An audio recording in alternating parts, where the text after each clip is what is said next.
विभिन्न ज्ञानवर्धक कार्यक्रम देखने के लिए आप हमें अभी सब्सक्राइब करें, बेल आइकन को प्रेस करें ताकि आप देख सकें हमारा कार्यक्रम सबसे पहले। नमस्कार, आइए जानते हैं आज के इस वीडियो के माध्यम से अपने हस्तरेखा के माध्यम से जानेंगे कब होगा आपका विवाह, वैवाहिक कृत्य एवं कब होगा भाग्योदय।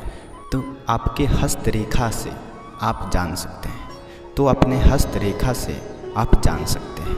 तो आइए जानते हैं। यह वीडियो आप ध्यान से अवश्य देखें, तभी आप समझ पाएंगे। हस्तरेखाओं की गणना करना काफ़ी दिलचस्प है। इसमें न तो जन्म समय या दिनांक की समस्या रहती है और न ही किसी जन्म पत्रिका की ज़रूरत होती है। जातक जातिकाओं का भाग्योदय के बारे में बताया जाता है, वैवाहिक भविष्य पता किया जा सकता है। तो आइए जानते हैं। विवाह रेखा सबसे छोटी अंगुली अर्थात कनिष्ठिका अंगुली के नीचे बुध का स्थान माना गया है। यहीं से हृदय रेखा निकलकर बृहस्पति की स्थान की तरफ जाती है। अंगुली के मूल में और हृदय रेखा के मध्य स्थान पर दिखाई देने वाली आड़ी रेखाओं से व्यक्तित्व के विवाह का आंकलन किया जाता है। विवाह रेखा एक से ज़्यादा हो तो उसमें क्या होता है? जो रेखा लंबी होती है, विवाह रेखा एक से ज़्यादा होती है और वह उसमें सबसे अच्छा रेखा जो बड़ा रेखा होता है, वह रेखा उस रेखा को विवाह रेखा कहते हैं।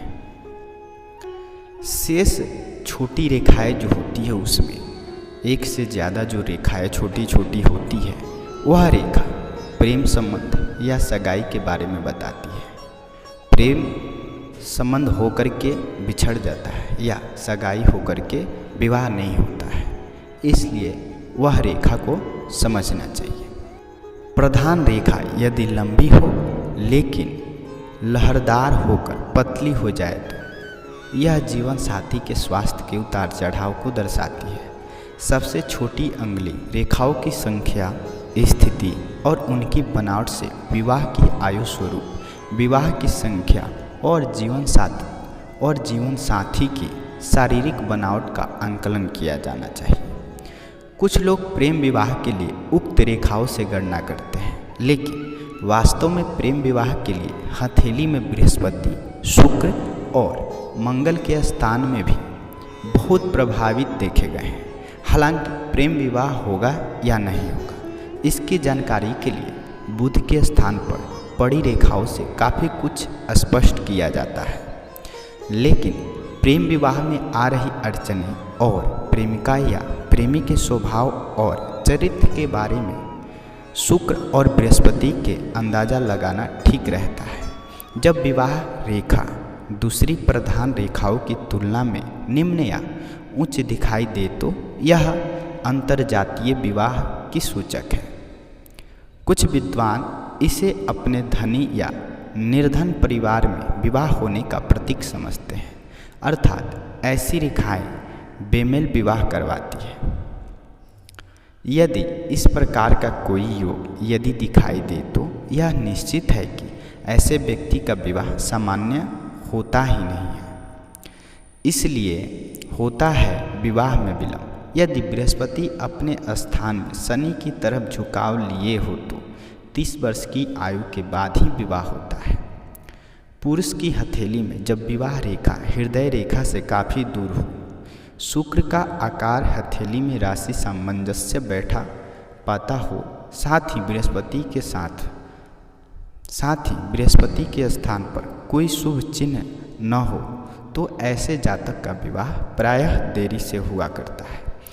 कितनी देरी होगी और विवाह कब होगा, यह जानने के लिए पुनः विवाह रेखा से ही आंकलन करना चाहिए। यदि हथेली में विवाह रेखा ही न हो तो विवाह में काफ़ी देर हो सकता है, लेकिन इसका मतलब यह बिल्कुल नहीं है कि जीवन में विवाह नहीं हो। यह अवश्य है, इसके कारण विवाह में अनावश्यक रूप से देरी हो सकती है या फिर उपाय करने पर विवाह हो जाती है। कुछ जरूरी बातें। यदि विवाह रेखा दीप युक्त हो तो यह जीवन साथी के खराब स्वास्थ्य द्योतक होता है। विवाह रेखा के मध्य में खंडित हो जाना विवाह के टूटने के संकेत है, लेकिन इसके लिए हथेली के दूसरों चिन्हों पर भी विचार करना चाहिए।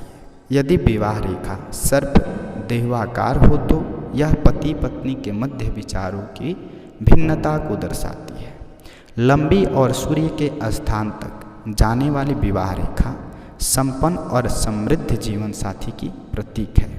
जब विवाह रेखा को कड़ी रेखाएं काट रही है तो यह विवाह में रहे विलंब और बाधाओं की सूचक है।